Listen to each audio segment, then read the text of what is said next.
Hello बच्चों, let's read this question. A particle of mass A moving eastward with a speed v collides with another particle of same mass moving northwards with velocity with speed v. The two particle collision, the new particle of mass 2m will move with velocity. तो question में क्या बोला है कि एक बोल रहा है कि एक पार्टिकल है जिसका मास m है और ये ईस्ट की तरफ मूव कर रहा है विथ वेलोसिटी स्पीड v से। तो उसका स्पीड कुछ ऐसा ही है पहले का। ये जो पार्टिकल है उसका मास है एम, और दूसरी भी एक पार्टिकल है सेम मास का, यानी कि उसका मास भी एम है और ये नॉर्थ को मूव कर रहा है, नॉर्थ वर्ड्स। तो कुछ अगर बात करें तो कुछ ऐसे मूव कर रहा है। तो मान लीजिए पार्टिकल है, उसका मास भी एम है, वेलोसिटी भी वही भी है, लेकिन वो नॉर्थ की तरफ मूव कर रहा है सेम वेलोसिटी से v से। तो ये कोलिजन होगा, कोलिजन के बाद जो न्यू पार्टिकल फॉर्म होगा और 2m होगा उसका मास, तो उसका वेलोसिटी क्या होगा वही पूछ रहा है। तो उसके लिए जो की कंसेप्ट वो लिख लेते हैं।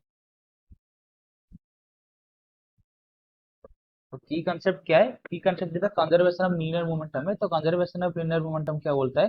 The total momentum before the collision equal to total momentum after the collision. तो इसको यू मान लेते हैं और ये v।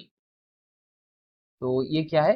तो एम यू मोमेंटम है, तो यू इधर कॉरेस्पॉन्डिंग एम मास का velocity before collision and v corresponding M mass का, ये भी एम आई है, आफ्टर द कॉलिजन।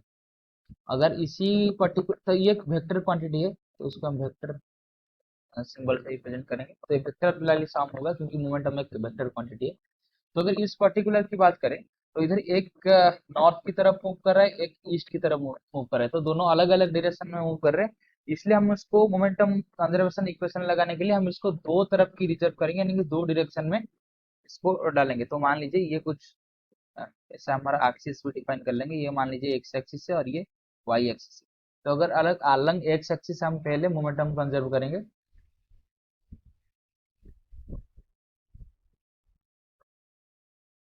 तो अलॉन्ग एक्स एक्सिस अगर हम लिखेंगे तो क्या होगा? तो अलॉन्ग एक्स एक्सिस हम लिखेंगे तो पहले जो मास था उसका मोमेंटम क्या है? उसका मास एम है और एक्स एक्स एक्सिस की डायरेक्शन में उसका वेलोसिटी वी है। तो ये हो जाएगा, आ गया एम इंटू वी, प्लस दूसरी की मास एम है, उसका वेलोसिटी एक्स एक्सिस के अलग कितना है? जीरो, क्योंकि वो नॉर्थ की तरफ जा रहा है, यानी कि वाई एक्सिस के डायरेक्शन में जा रहा है, तो एक्स एक्सिस के अलग उसका वेलोसिटी जीरो है। तो ये आ जाएगा जीरो, इक्वल टू जो नेट मास है वो है 2m, उसका भी एक्स कंपोनेंट होगा, क्योंकि ये एक्स एक्सिस के अलग हम रिजर्व करें या इसका मतलब है जब ये जो वेलोसिटी आएगा वो उसका एक्स एक्सिस के अलग ही आएगा, यानी कि एक्स कंपोनेंट में आएगा। तो इसको हम सॉल्व कर कर निकाल सकते हैं। ये तो जीरो हो गया, तो एम भी इक्वल टू 2m vx, तो M M cancel, that implies vx equal to v/2।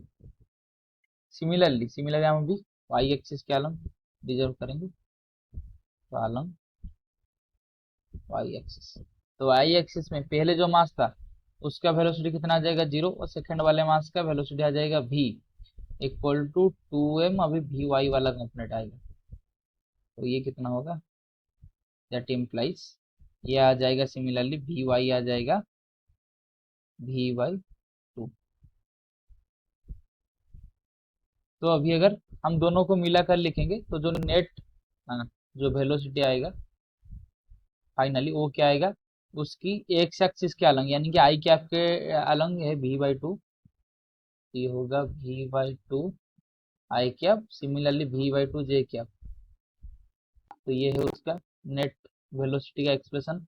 तो उसको अगर ऑप्शन में चेक करेंगे तो ये ऐसे नहीं दिया है, वो तो दे दिया गया है, वेक्टर वाली फॉर्म में नहीं दिया है, वार्ड में दिया है। तो हम इसको पता कर सकते हैं, इसको अगर डायग्राम से दिखेंगे तो ये इसकी तरफ v/2 और इसकी तरफ v/2, तो नेट जो आएगा कुछ ऐसे डायरेक्शन में आएगा, और कितना आएगा? तो ये हो जाएगा v/2 इंटू √2, यानी कि v/√2 आएगा।